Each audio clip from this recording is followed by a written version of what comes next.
And good evening, and welcome to the Icecast Live. My name is Shane Chebsey, and next to me, with a lovely hat on, is Mr. Ollie McMonee. How you doing, Yes, Ollie? it's freezing cold and those bills are beginning to bite. Oh So no! I've told everyone in the house the heating isn't going on.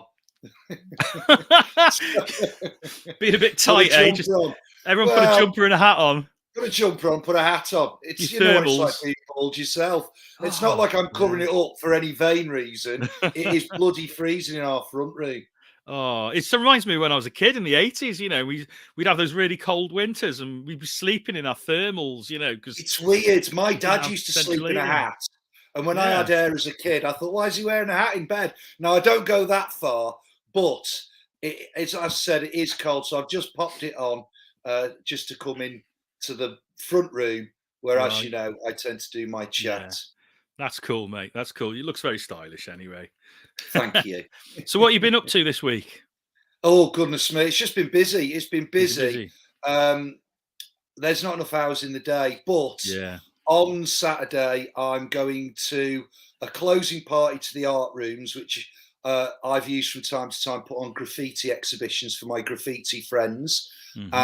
And so that's going to be a one wild and crazy night, to say the least, with Yeah. live graffiti art and all sorts of shenanigans. What have you been That up sounds to? cool. Oh, the same, mate. Busy, busy, busy. Well, you've been to a graffiti show as well. No, no, I haven't actually. But I've been obviously getting ready for. Well, I've been doing the Hedrick Yeah.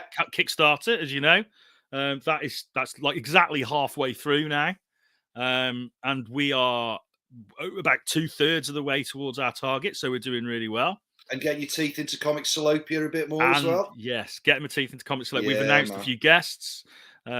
People have probably already seen that we've got Esad Yeah. Ribic, Dave Gibbons, so obviously Charlie It's looking, Adlard. it's looking buff. It is, mate. It is. It's really shaping up now, and we've put a Good. lot of the events online as well, all Yeah. the workshops and the talks and things like that. So, You yeah, should do a better plug than that. If people want to sign up to the events, where should they be going, Shane? I can do this I on was your getting behalf, there. mate. I was Go getting on, mate. there. Yes, if you want to sign up to Comic Salopia, get yourself to www. Actually, it's 3 W's. Comicsalopia.com. Nice and easy to remember. We've still got exhibition space as well for the castle and for the. We're doing a really special British independent comics fair as well, and we're Nice. doing something really cool this time. So instead of having to hire a whole table, which you can if you want, you can hire a table. You can also hire a spot on a table.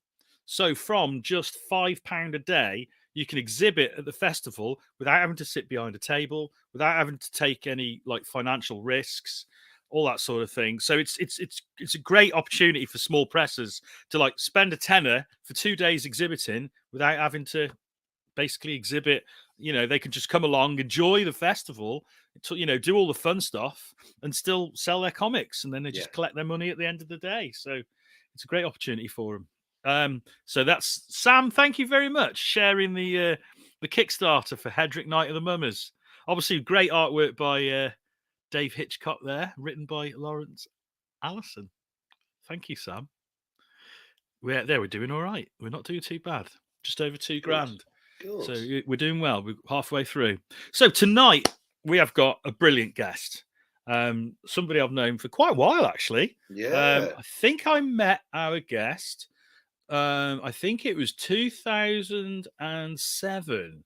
Wow. He'll correct me if I'm wrong. I think it was at Bristol, and I was trying to get him to come to Bix, which was the show I was doing at the time.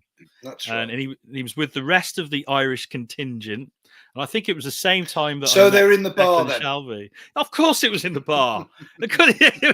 You meet everyone in the bar I at can say that Bristol. I'm half Irish. I can get away with that. With stereotyping a whole nation. We are indeed. But yeah, we did. I did meet the guys in the bar, and it was a great show actually. So our guest tonight is Will Sliney, who TV's is tiny. yeah, TV's Will Sliney. Great artist. Predominantly now works for Marvel. And yeah, it's just I've watched his career over the years, and I've always been incredibly impressed with how he's applied himself and how he's sort of shaped his career. He's a really good example to anyone out there who wants to sort of start as a self-publisher and then move into professional comics, because that's pretty much the route he's taken. But anyway, we'll let him tell us. Yeah, he's got so much to talk about already, hasn't he? Yeah, and at such a young age in terms of comic book profession. Yeah, amazing. Incredible. I remember even watching his TED talk. I don't know if you've seen that. Will did a TED. He's laughing in the studio there. I remember it. Will, bigging him up. But it was really good. It was really good. He was so professional, because it can't be easy to do those things. But maybe we'll ask him a little bit about that. Well, he's slumming it tonight on this show. He's slumming it with us. Yeah, he's back in the world of the amateurs now. All right then. Well, let's play that BT Sam and bring him on, shall we? I adore Dick.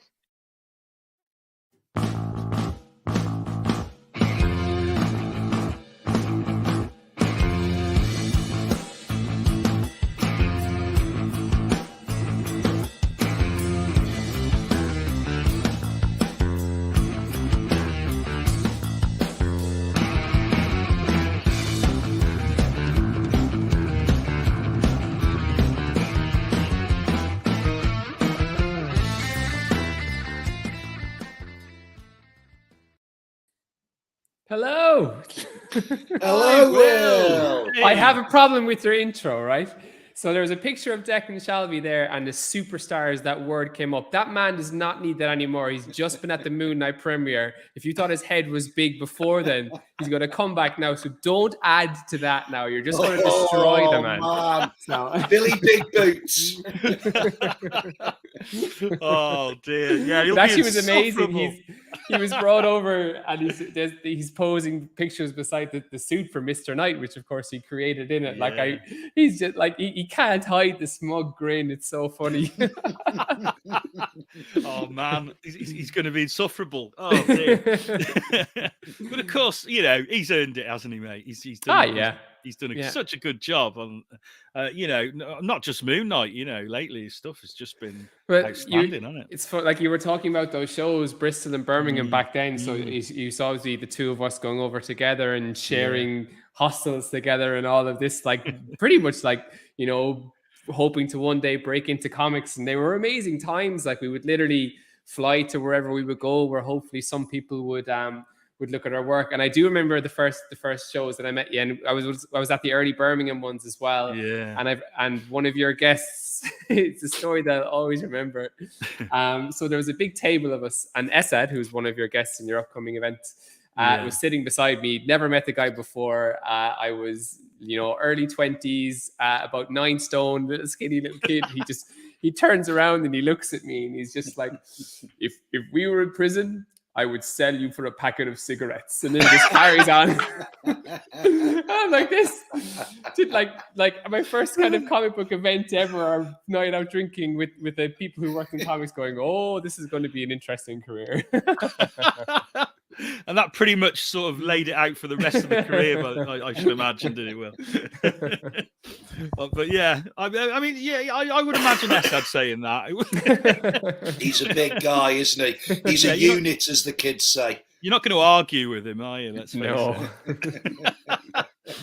So I wanted to ask you, Will, because obviously you did start as a sort of a self-publisher with Deck and all the other guys, and Stephen as well, wasn't there? Stephen Mooney was one part of that crew, and you sort of applied yourself really well, and it wasn't long before you were able to sort of rack up a few professional jobs on your post, as it were.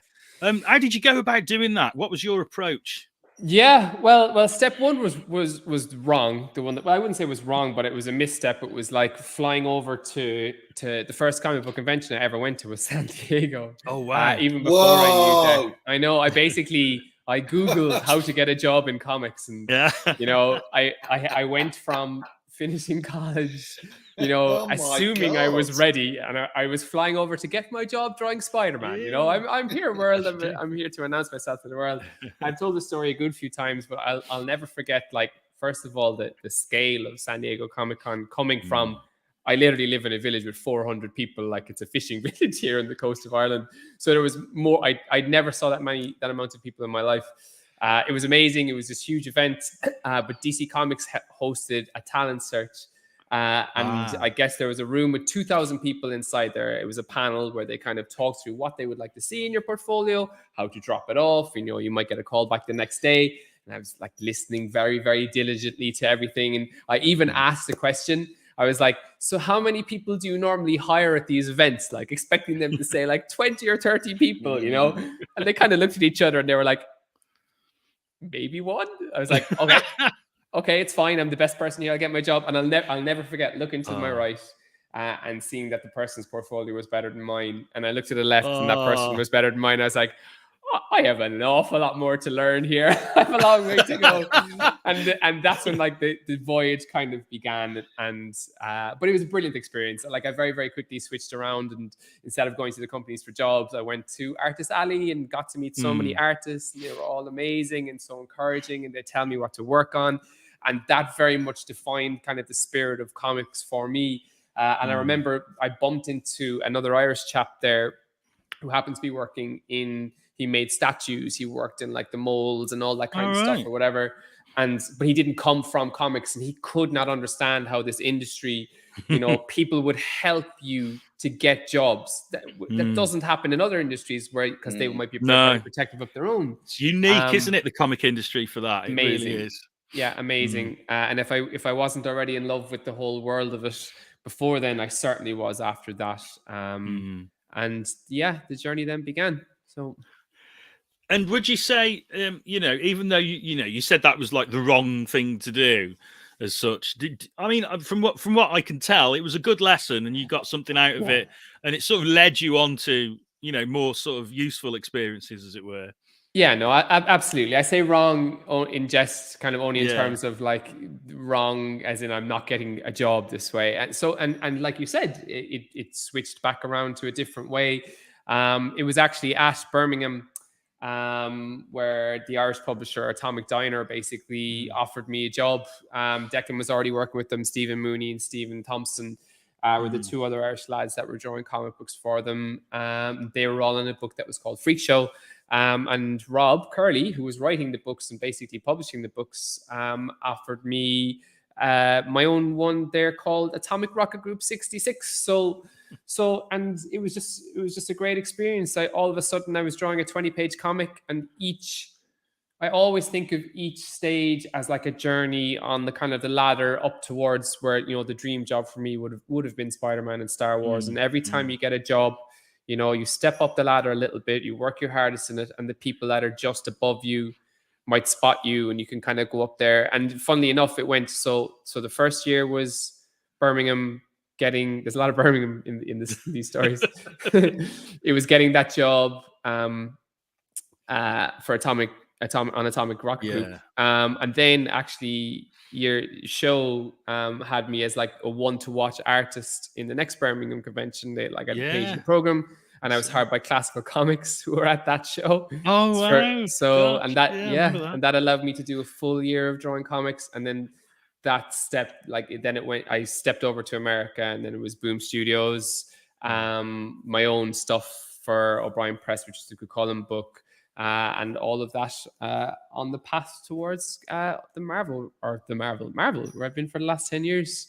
Yeah, 10 years. Has it been 10 years now, Will? It'll be 10 in October. Yeah, it's incredible. Crazy. Yeah, and of course you've worked on your dream characters, haven't you? Including Spider-Man and including Star Wars. Which one came first for you?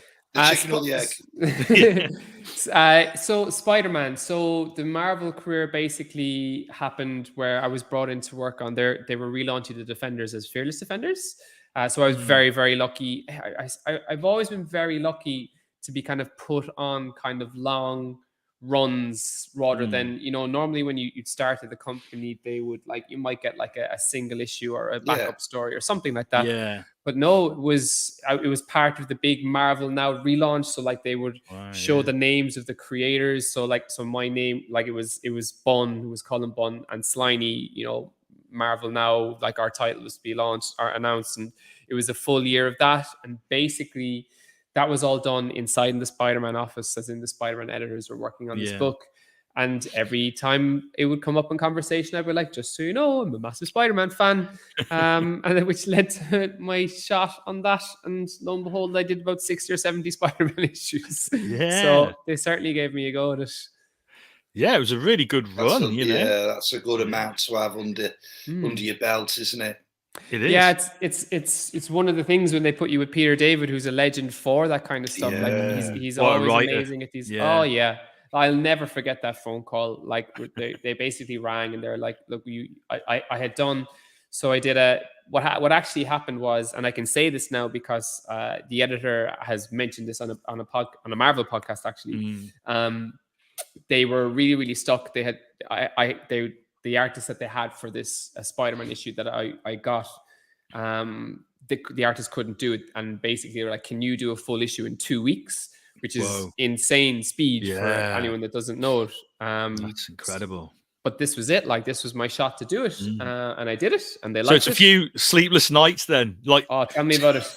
Long shifts. I know, like literally, like, so I was living with my now wife, then girlfriend, and I was just like, I will be in this room the entire time. For this 2 weeks, if you, she's like, how can you help? And she was just, I was just like, slide my breakfast under the door at the dinner, and let me disturb me. Yeah. It was. But it was great and it worked really well. And then they gave me an issue of Amazing Spider. I actually drew the last issue of the big Dan Slott Superior Spider-Man. Did the last issue of that, and then I was on the first issue of Amazing Spider-Man, that really big book that sold like really, really well, and that sprang out into Peter and my Spider-Man 2099 series, which I guess will. I doubt there's probably no chance I'll ever get to do something as long as that one again. So it was great. Yeah, I mean, it's not many artists, full stop, have those sort of runs on titles, do they? Not anymore. Thing. Yeah, not anymore. Not many titles even. No. Name a title that has gone for 50 issues. You know, just don't now. Especially at the big publishers, they tend to reboot them to give them new energy. And it's part of the strategy now, I guess. Yeah, which is fair enough. Well, they talk a lot. I mean, I think DC started, didn't they? Talk about seasons. So I know we had Ram V and Mike Perkins on here talk about season 1 of Swamp Thing, season 2 of Swamp Thing. It's interesting how they're borrowing language from TV to possibly sell it that way. I think it works. Well, we do it too. This is season 2 of the Icecast. There you go. We're just as bad. But it sort of makes sense because the audience understand that terminology, don't they? They do, but I also don't think there would be any harm having 1 or 2 long-running titles in there with creators that they know, and just see how it goes, just to offset it, you know. But that's even harder now as well, because like there's just so much involved in being a comic book artist, and so much like it's just it's like a fight. It came at a time when I had no kids, and I basically ignored my friends for 5 years to draw Spider-Man. Got a little comment there from Steve Scott, who's also a professional artist. Hi, Steve. How you doing, mate?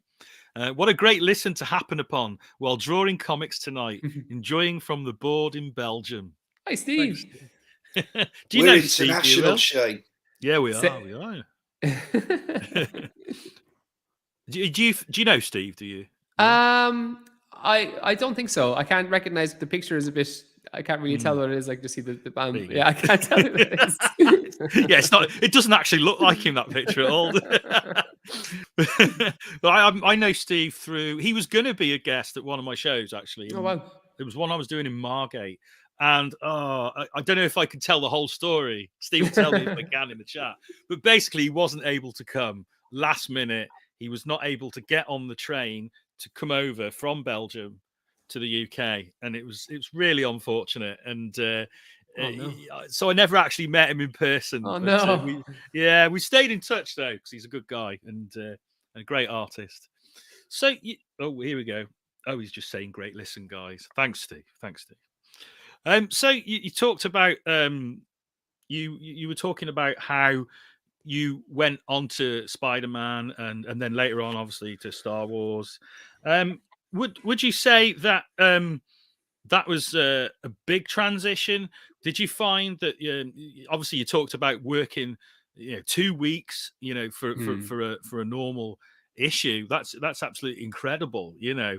But other than that, were there any other major transitions that you found were very different from what you'd done before? I guess I suppose that my time at Marvel, I suppose it would be that jump over to Star Wars. But I was certainly ready for it when it happened, because I actually went from Spider-Man 2099 with Peter to Scarlet Spider with Peter. And we knew that was coming to an end. And basically, the way it kind of works inside there is, so you have all your different offices. So there's like this, I was in the Spider-Man office and the Star Wars office was over here. And they basically came over and they're like, "Can we steal Will?" one of the things with Star Wars is speed certainly helps, because there's so much more involved. I don't think there's any bigger a task in comics at the moment than working on Star Wars, because it's just the level of detail of the things that have to be in the background is just so much bigger than anything else, because you're drawing on the shoulders of all these amazing concept artists who have made these amazing buildings, have made these amazing ships. You have to get your lightsaber details correct. You have to get all of this stuff so on point. Whereas nobody would notice if I changed the furniture in Miguel O'Hara's apartment. It might slip under the radar. That does not happen when you've got Lucasfilm looking over everything, which is a great thing. And to be honest with you, that even steps up a notch on the projects I've been doing. So like, they knew I was fast, they knew I was reliable, but they also knew I would be able to roll with it when you're working on kind of bigger scope projects. Like, so I've worked on Star Wars Galaxy's Edge, so I wouldn't be just dealing with, Marvel and Lucasfilm. It's also Walt Disney Imagineering. We're building all these massive theme parks, and we're drawing these books, that I actually, correct me if I'm wrong, but I don't think this has ever happened before, where I'm drawing a comic with all of these backgrounds and in these environments that don't exist yet, but one day you'll be able to go there and walk around it, and it's quite daunting doing that, because I would know that everyone would open up the comic and go, "Oh, this building is wrong," or something like that. So there was a lot of responsibility to get every single detail right. And I was actually brought over for the opening of Galaxy's Edge, and the first thing I saw was a kid standing right where page 1 panel 1 is, and he was holding up the page and comparing it. Hey, kid, get out of here. How long then does it, in terms of time, how long does, say, a Star Wars issue equate with another Marvel comic, like a Spider-Man comic? Because like you say, there is all that detail, there is all that attention to detail, and I dare say there's a lot of ticking off at Lucas, at Disney, before it even goes to the printers. Yeah, exactly. And for the right reasons, you have to get things right. Like I would very often get really important notes, like, this is Anakin's lightsaber, not his second lightsaber, not his first one, or something like that, and there are tiny little details that you would either forget, or you're working at such high speed that, it's nice to know that, okay, I'll just draw this in, and if I have it wrong, they'll put it in, they'll catch it for me. And it really, really does, like, it's different, because you're in continuity with the movies, you're in continuity with the art of books, the concept art books, everything like this. So it's very, very different from what we do in Marvel Comics. That's the unique thing with Star Wars, isn't it? The comics have always been canon.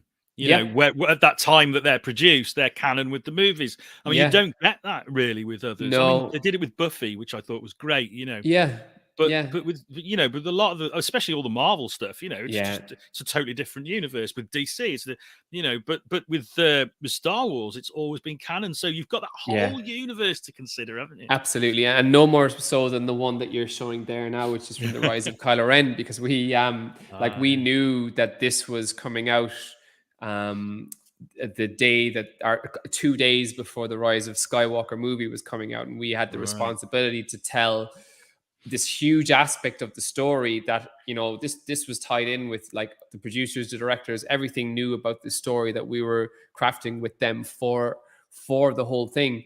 So, the level of a microscope over everything, like, so I'm designing what Ben Solo looked like as a Jedi. I was designing, big new, like Ren, who you can see there, is now a character that's voiced by Christian Slater in their Lego animated movies, which is quite funny seeing a Lego version of that character.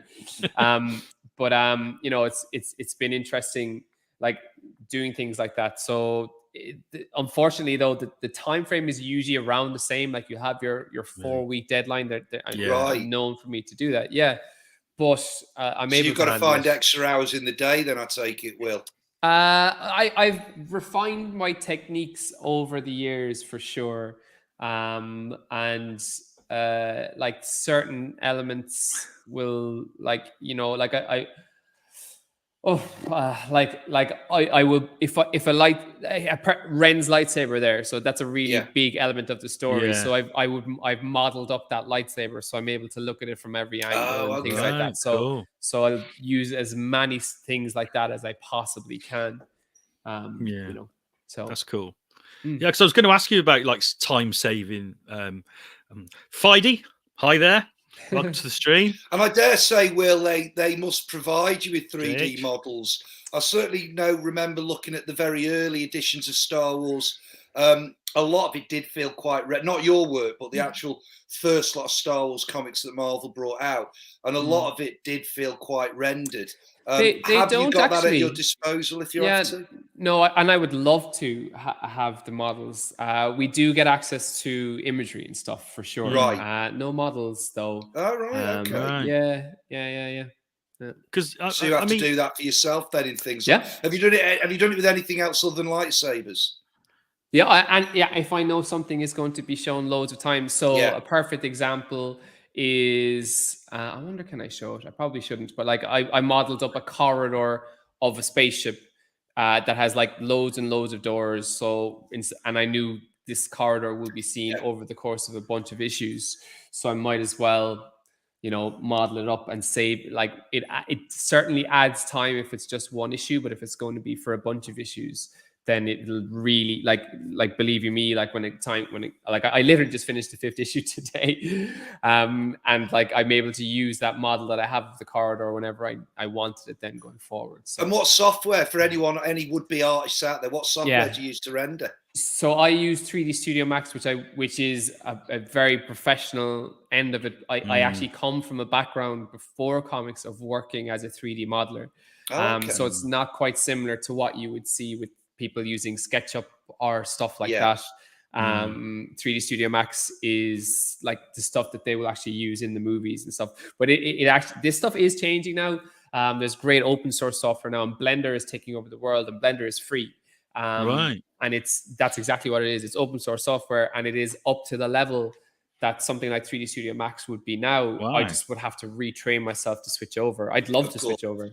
And I do plan on switching over at some stage. And I think that's what's happening. And like the way that you know things have looked quite rendery and things like that is because all of this stuff is new, and it's learning how to incorporate into your workflow and to make it fit and feel organic with comics. And like everything, when it's new, you know, it takes a while to work in a really, really well way. In the same way that when Photoshop came out, comic book coloring wouldn't have been as sophisticated as it is now, when they've learned how to do it in a much nicer way.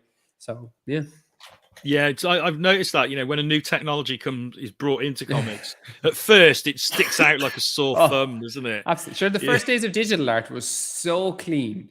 Yeah. And just so, and I was probably one of the first ever people to buy a Cintiq, because I had to get one back in 2008. I moved over to Canada. It was either bring an A3 scanner or back then it was like this little tiny screen. Yeah.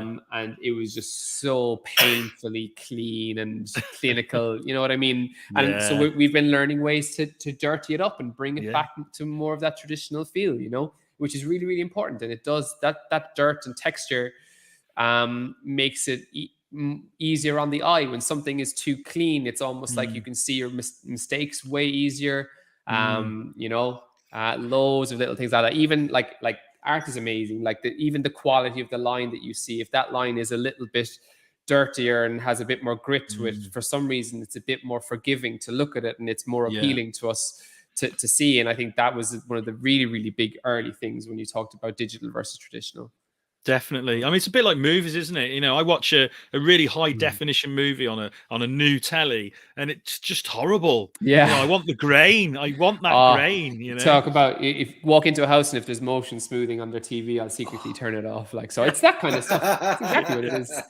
Yeah, I think it just made me wonder because obviously we're used to the graininess of our media. You know, I do. Well, wonder we're used to Betamax and VHS. Well, yeah, copies lines and across the copies screen in the school. Yeah, that's what we're used to. Video I do nasty wonder, generation. like the next generation are just going to be completely accustomed to that smoother look anyway, and possibly not have that need. Yeah. You know? Well, the one thing that it is, it there's less to hide, so your stuff doesn't look as good. So that's the flip side of it as well. So yeah.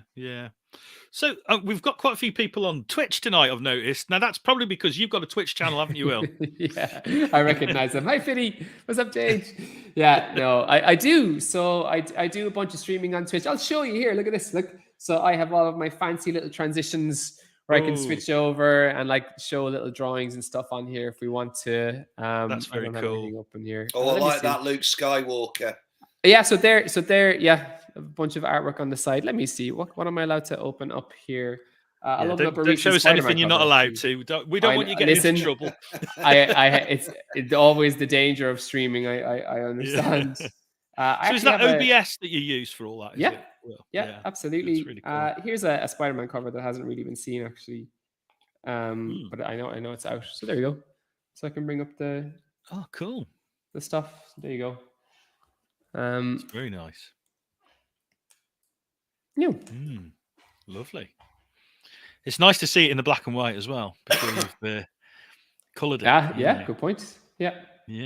And you, so obviously you work completely digitally. Yes. Is there any organic part of the process? Do you do any sort of thumbnails by hand or anything like that? I'll show you. One second. I can bring all his stick men out now. Yeah.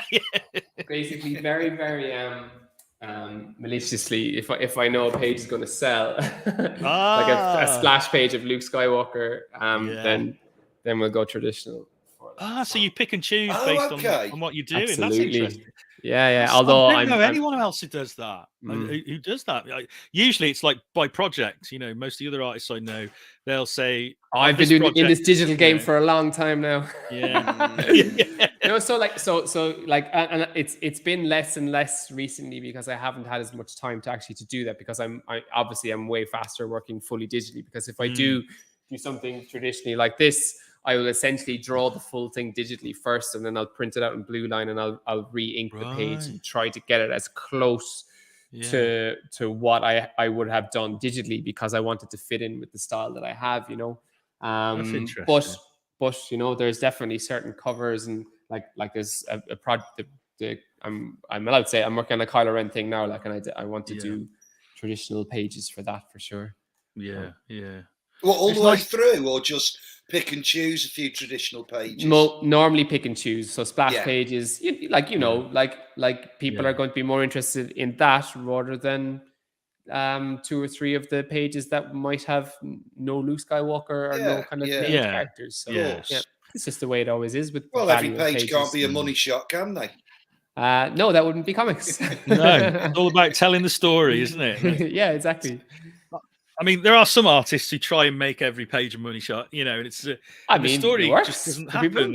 You know, I think you've got to have that flow, haven't you? The story has to be the most important thing.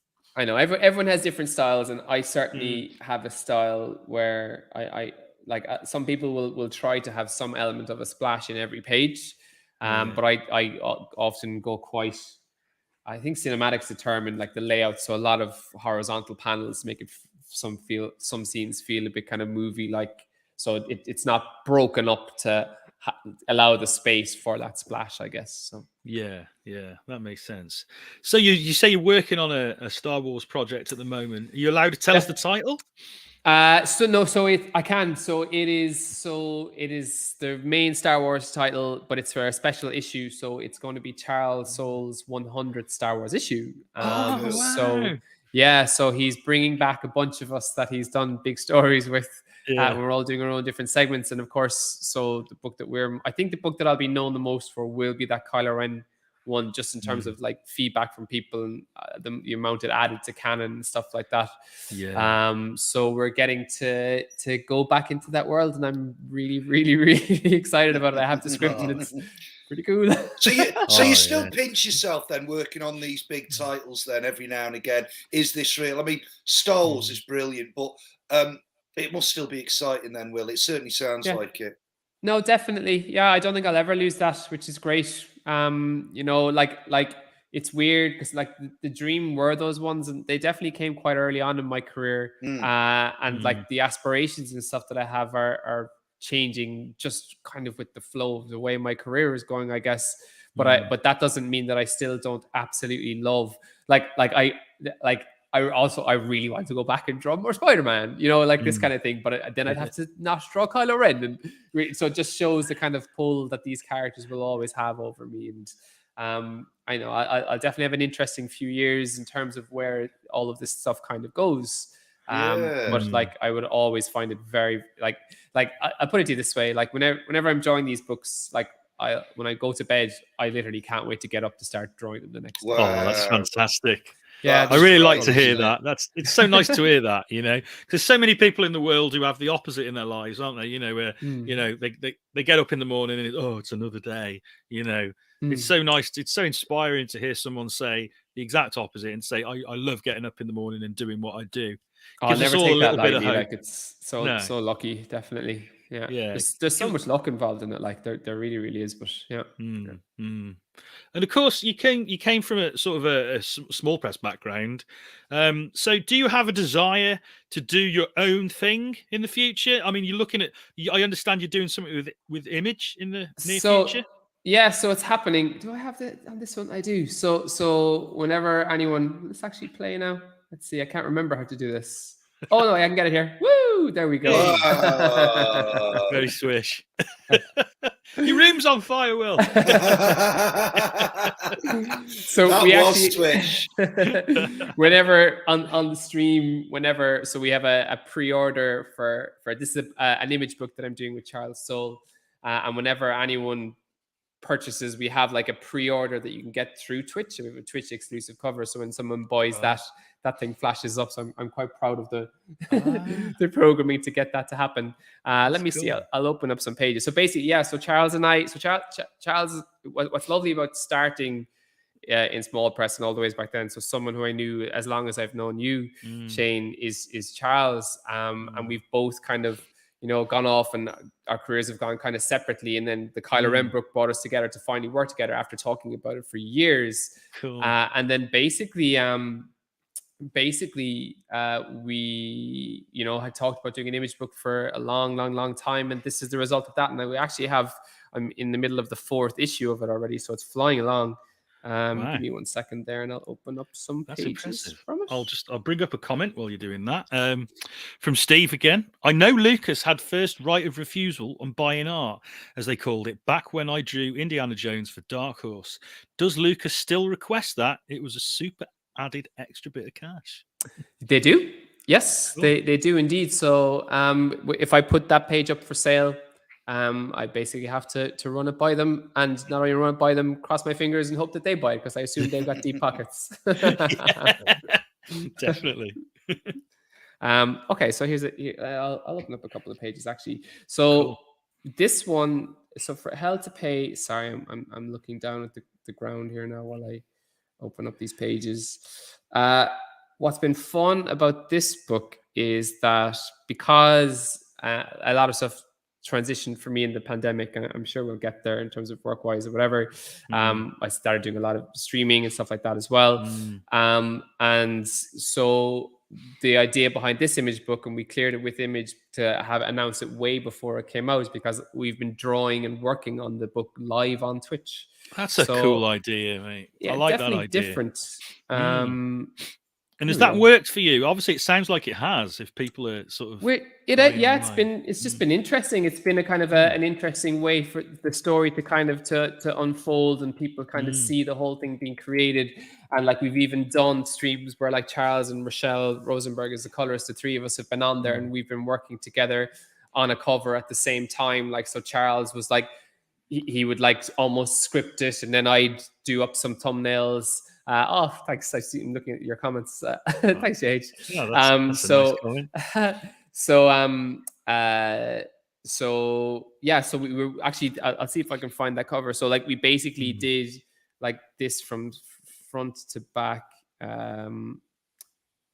Where have I saved that cover? That old chestnut. I imagine your computer's full of image files. Yep. You need some sort of memory, don't you, being a comic artist? I'm afraid of just opening the wrong one is essentially what it is. So yeah, don't put the porn up on there.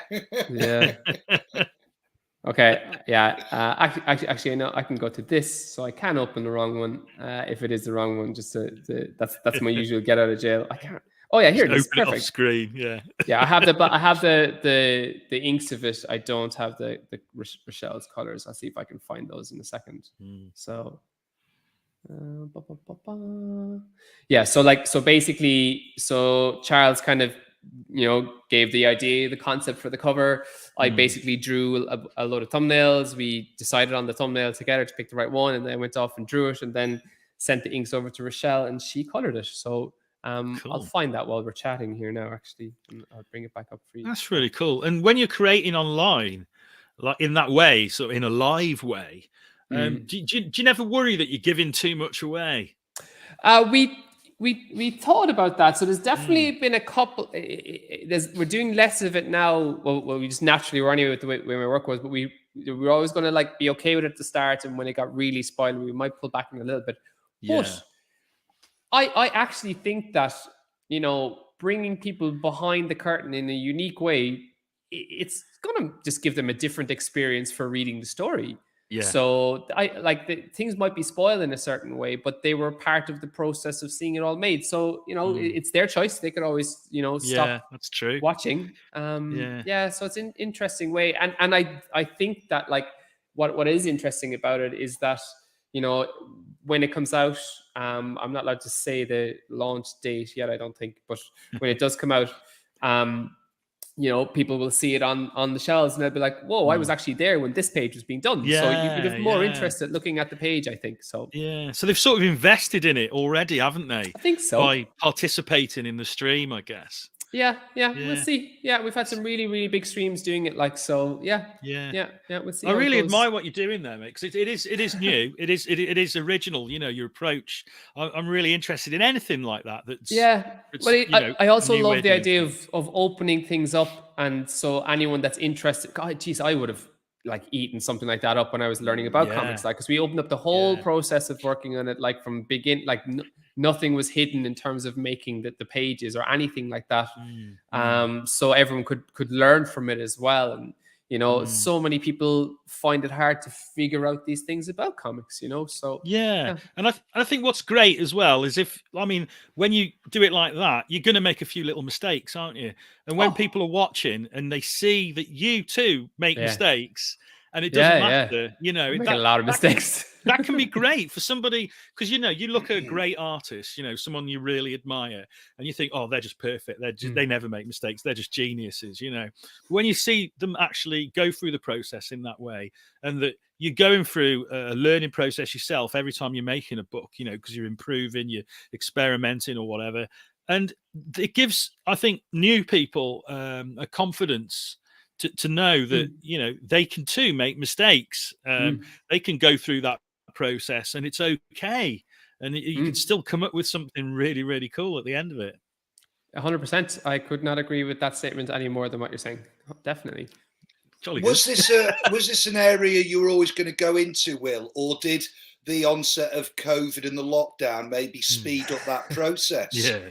So I bought a camera for Black Friday before the pandemic, thinking I'll make a video or two. And within a couple of months, I was on the biggest film set in Ireland with my own TV show. It was the most bizarre thing in the world. So speed up is definitely the right word. So I guess I was, because I bought the camera and I started making these like kind of just fun videos for fun, really. Yeah. Like I was doing these kind of YouTube videos where like I'd play a video game and I'd draw the character from the video game, stuff like that. And then the lockdown happened, and what happened was I basically, like, literally the first day where kids were sent home, I put out a tweet saying, if any kids are stuck with nothing to do tomorrow, here's my drawing of Spider-Man, I'd love to see yours. And I was kind of expecting to get, you know, maybe 100 or something drawings. We got 2,000 Spider-Man on the first day. The next day was Star Wars. There was 6,000 drawings. Amazing. It was mad. The BBC did a feature on it, like the New York Times, CNN, CNBC, GQ, everything. It just, you know, people were latching onto these stuff, like, you know. So the my buddy who I've partnered up with all of this now always likes to make the joke that, like, I was the Joe Wicks of art, and as I always say, yeah, without the fucking 6-pack, and my wife would prefer Joe Wicks anyway, like, so.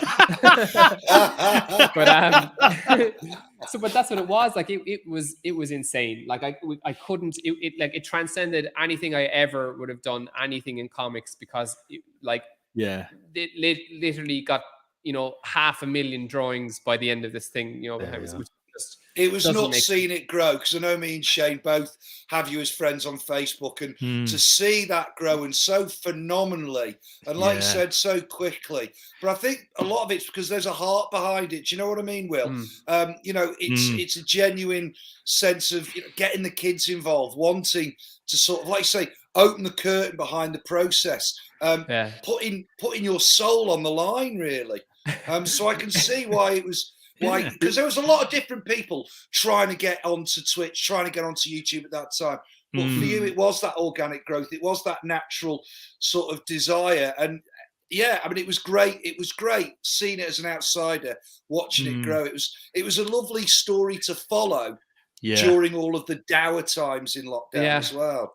We always joke, like, if we were cynical, it would have been the greatest way ever to come up with some, like, to get a TV show or something. No, but it genuinely wasn't. It was.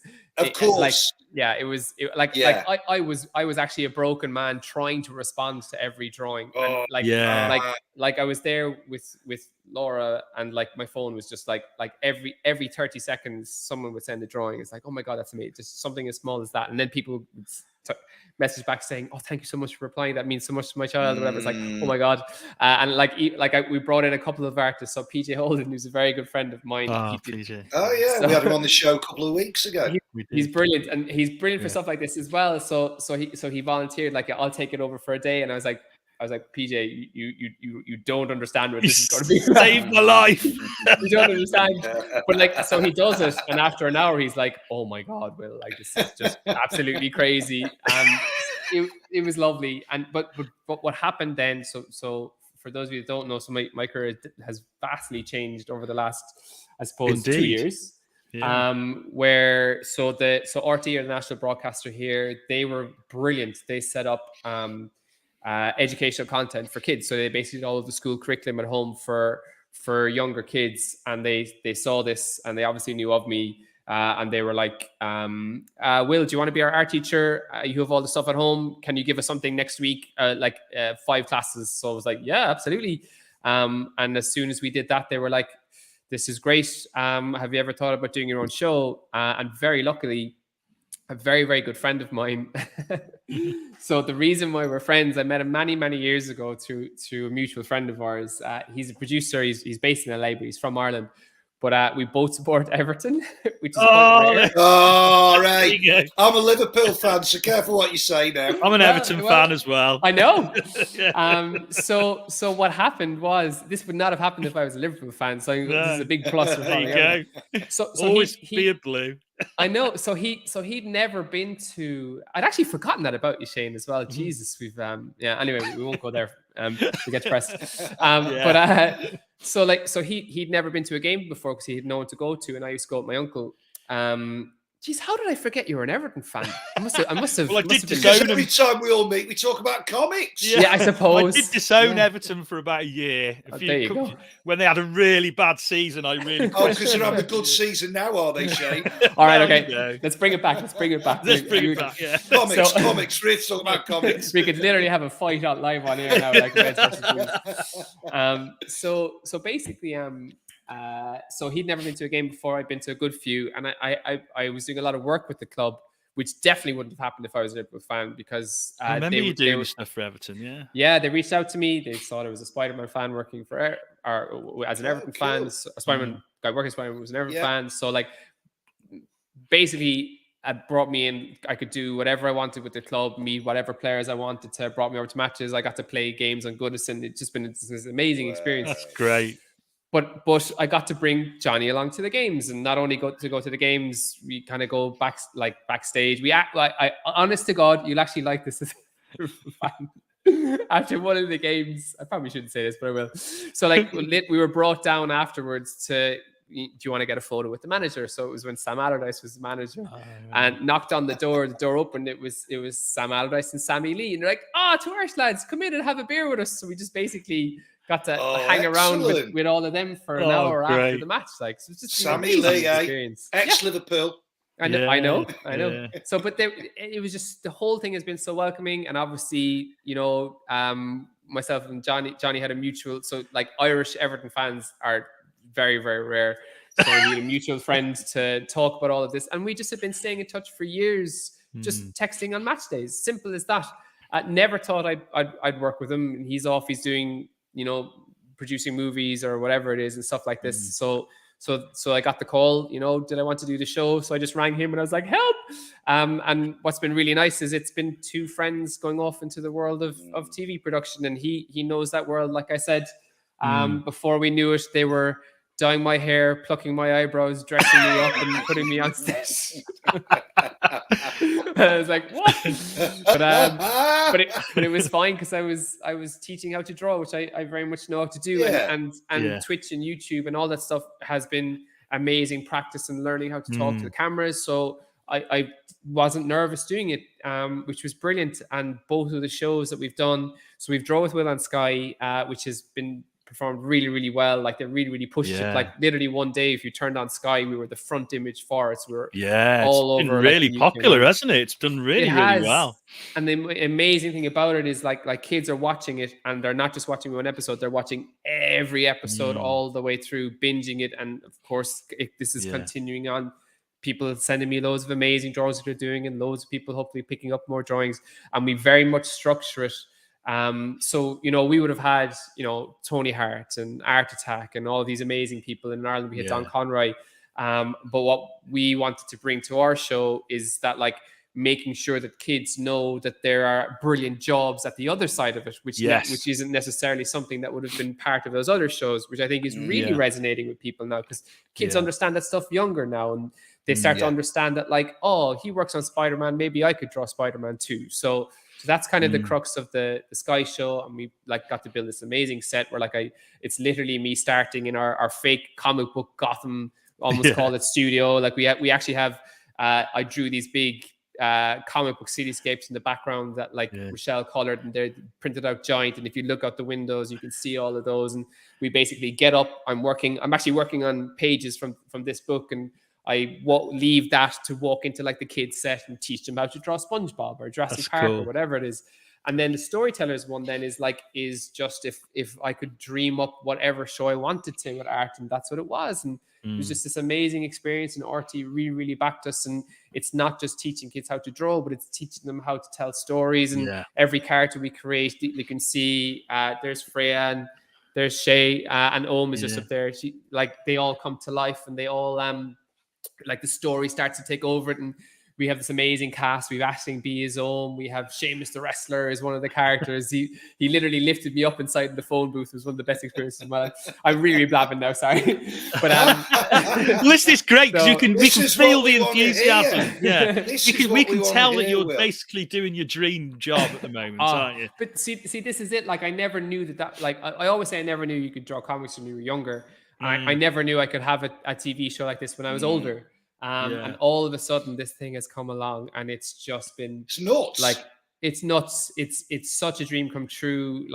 I'm now that I'm walking out with, pandemic is over, whatever, and walking through town, I'm literally having kids coming up to me all of the time with telling me that they've done the drawings. And I genuinely believe that we're helping more people to stick with drawing that might have stopped. So you're going to need to get a load of headshots printed out and just have them in advance autograph. Just hand them out as you're going out. So as a comic book artist, that side of it is the weird, because we're so used to going to conventions where they have like all of the royalty actors and the artists are just thrown over there on the side. And they're literally asking me for headshots now. I'm like, what are you talking about? Like, take the art. Take the art. It's a totally different world, isn't it? The world of celebrity. I will say this. I want to do it once at a convention, just stroll past Artist Alley and be like, all right, lads, I'm heading off to my nice little green room over there. Get a top hat and a glass cane with a gold top. I just ignore all of my friends. Like, I don't talk to you anymore. I'm sure they'll forgive you. So, like you say, it's a different world. But it does cross over. And now that conventions are back, does it give you now the opportunity to interact with those fans and to, and maybe do some sort of live classes? There must be a and big shows. demand for that. There must be a demand for that. That's the plan, definitely. Like so the way I'll be doing the way I'll be doing shows now will definitely be different. And without saying anything, but like if our TV shows carry on now that the world is opening up, I can bring that world almost back into the shows and stuff like that, and be able to meet people. And like one thing we've been missing, because everything has been done virtually, is even like getting kids art incorporated and all this stuff, and start to show their stuff kind of coming into it and stuff, is definitely something I'm very, very keen on. And like it's almost like going to a convention now. I would be as much as I love the Artist Alley side of it, there'll be an element of a booth that's done by a TV show, so like to have an element of that with the characters and stuff like that, and give kids the experience of like of going into that kind of a world a little bit. And we're definitely figuring out things like that and how to do it. So that's really, really exciting. And obviously I'm very, very keen. Like for me, comic book conventions have mostly and mainly been about I feel like they're like our work meetups, our time to have the water cooler conversation that I normally have with that helmet over there by myself, at work. So so I'm that side of it I can't wait for as well. But now I'm really, really excited about seeing how to integrate this new, I guess, career into it as well. So will you step into comic conventions when you're ready then? Or are there any on the horizon just because you're chomping at the bit? No, yeah. So I'm pretty much there now, and I'm lining up the ones to start to go to from, depending it's schedule. So schedule has been like we literally went into production, making TV shows, having never done that before. So the last few years have been the busiest of my life, and I always kind of say it's like, you might as well have asked me to open up a restaurant. I hadn't a fucking clue what I was doing, basically. I know when I was trying to get you on the show here, it's taken us a while, hasn't it? I've never worked so hard in my busy. Life. Yeah, I've had to learn how to animate. I've had to learn all of the ins and outs of all of it, because I'm a big piece of the puzzle, obviously, of the shows, and I wouldn't have it any other way. But it's been fantastic, and comics have been going on as well, and so the certain things will probably slow down as other things kind of ramp up, and it's finding a nice little balance between the two, because all of these things, you always, as a comic book artist, you always are afraid these things will end tomorrow as well, and it's just something that we have ingrained into us. So while we can, give it a right old good go, I suppose. I think you're right. Every comic artist and writer has that ingrained into them, don't they? Yeah, we're like squirrels. We have to gather our nuts up for the winter that we're afraid will come. But we all got experiences of, like, everybody got that experience over the last 2 years, no matter what career you're in. So we all kind of live like that a little bit now, I suppose. Yeah. So we're just approaching the end of the hour. There is one question I just wanted to ask. Sam, our tech guy, did a little bit of research and found a story about you rescuing a dolphin. Is this a true story, Will?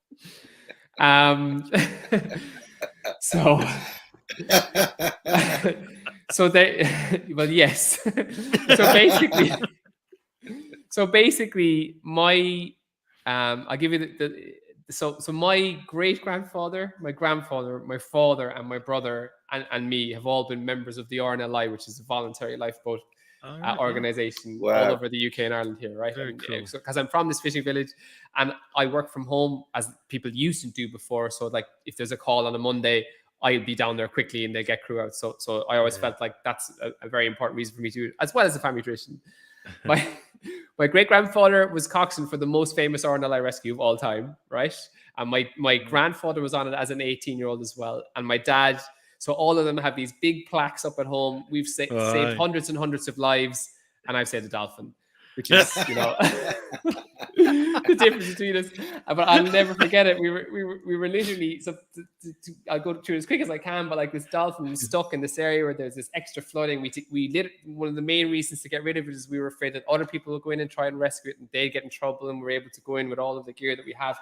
And there was imagine this like circular pool of water that filled up because of an extra high tide, and there was one part of it that dolphin had to find to get back out. Right. So we put in the all water gear, whatever, two of us, we go in, we get the dolphin, we turn the dolphin around. The dolphin we're walking along, escorting the dolphin out. It gets a bit deeper, and all of a sudden, like, both of our back legs kind of float up, and we're looking at each other going, oh my God, this dolphin is swimming us out. And I looked over and I just saw a photographer with a camera, and I was like, oh shit. There you go. Yeah. Superhero Will Sliney. Wow. So I've been on, like, Ireland has been amazing at, like, always supporting me with like radio shows and chat shows and all this kind of stuff. And the producer rings me and he's like, well, is that you in the photo? Please tell me that's you in the photo. Like, I'm chomping at the bit, and I was like, yeah, it is. So hence all of this forever. And I literally was at a convention in South Africa, and that came up there. I was like, oh my God, this is following me around the world.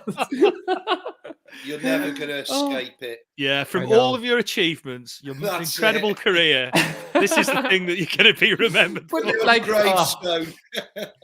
TV star, comic star, dolphin saver. Like, when we had my stag, I arrived up and the lads had inflatable dolphins, just throwing them at me whenever they could. Like, it's my curse to bear. The dolphin's alive though; he's happy, so it's worth it. Well, that's important. And dolphins are important too. They're sentient. Very sociable. Yeah. So, thank you so much, Will. Great story to end on. Great story to end on. Yeah. Thank you so much for giving up your time. I know you are mega busy. So it's been a really good time talking to you, mate. Got through a lot in an hour. If people want to follow you, I believe if they don't know already. If they don't know already, I believe Twitch is probably the best way. Are there any other avenues that people can follow you? Well, Sky and RTE, you can certainly tune into those. So I have a very, very rare name, which is very handy. So just pop it into Google, and they'll all pop up with that. But definitely, I always find, like, if people are asking me questions, the easiest, I think, way to give a proper answer to something is on Twitch. It's brilliant, rather than type up an answer or whatever it is, to give something a proper answer. It's always been Twitch, and I do plan to get back more regularly. It's something I did a lot at the start of the pandemic. Obviously, it's